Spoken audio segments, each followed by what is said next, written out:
क्या आपने कभी सोचा है कि वास्तव में परमेश्वर को जानने और दूसरों को विश्वास में लाने के लिए क्या करना चाहिए? आज इज़राइल के इतिहास के एक महत्वपूर्ण क्षण की खोज करेंगे, जो सच्चे पश्चाताप की शक्ति और परमेश्वर के साथ हमारे संबंध में संभव अविश्वसनीय निकटता को प्रकट करता है।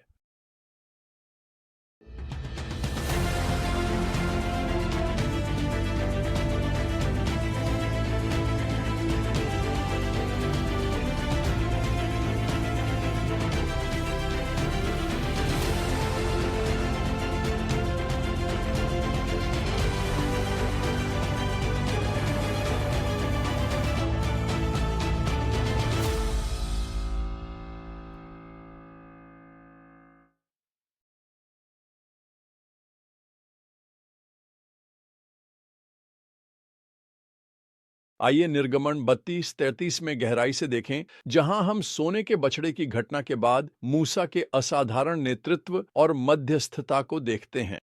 आज हम जिस मुख्य सत्य की खोज कर रहे हैं, वह यह है: सच्चा आध्यात्मिक नेतृत्व परमेश्वर के साथ घनिष्ठ संबंध में निहित होता है, और यह निकटता शक्तिशाली मध्यस्थता और परमेश्वर के लोगों के लिए पुनर्स्थापन का कारण बन सकती है। हमारी कहानी मूर्ति पूजा के दुखद पतन के बाद जारी रहती है। जैसा कि हमने पिछले प्रकरण में देखा था, परमेश्वर का क्रोध भड़क उठता है और वह अपनी उपस्थिति को लोगों से हटा लेने की धमकी देता है। लेकिन देखिए मूसा कैसे प्रतिक्रिया देता है। निर्गमन 23 से 7 में हम देखते हैं कि मूसा छावनी के बाहर एक तंबू स्थापित करता है और उसे मिलाप का तंबू कहता है। यह महत्वपूर्ण है। मूसा परमेश्वर से मिलने के लिए एक अलग स्थान की आवश्यकता पहचानते हैं। जब वह इस तंबू में जाता है तो लोग अपने तंबुओं से उसे देखते हैं और आराधना करते हैं।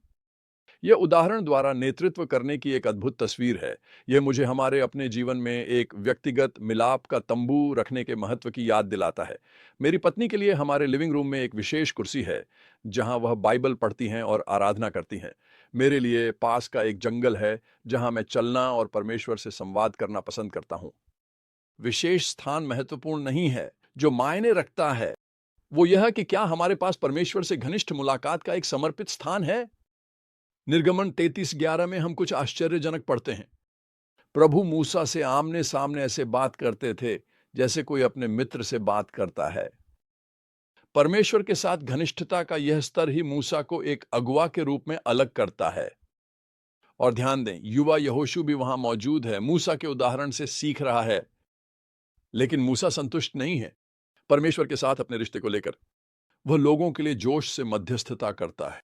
निर्गमन अध्याय 33 आयत 15 से 16 में वह कहता है, यदि आप स्वयं हमारे साथ नहीं चलें तो हमें यहां से आगे न भेजें।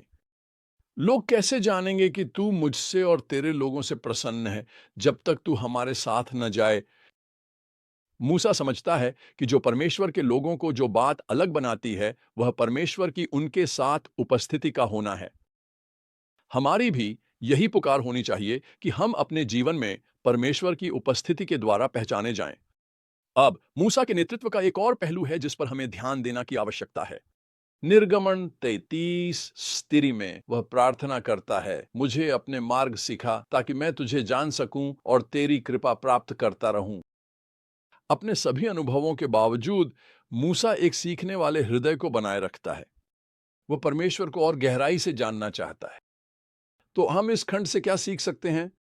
पहली बात, हमें परमेश्वर के साथ घनिष्ठ मुलाकात के लिए एक समर्पित स्थान और समय की आवश्यकता चाहिए। आपकी सभा की तंबू कहां है? दूसरी बात, सच्चा आध्यात्मिक नेतृत्व परमेश्वर के साथ एक घनिष्ठ और व्यक्तिगत संबंध से उत्पन्न होता है। क्या आप परमेश्वर के साथ इस प्रकार की मित्रता विकसित कर रहे हैं? तीसरी बात, परमेश्वर की उपस्थिति ही उसके लोगों को विशेष बनाती है।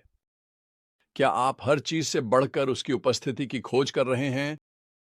चौथी बात, मध्यस्थतापूर्ण प्रार्थना आध्यात्मिक नेतृत्व का एक महत्वपूर्ण हिस्सा है। क्या आप दूसरों के लिए खड़े हैं?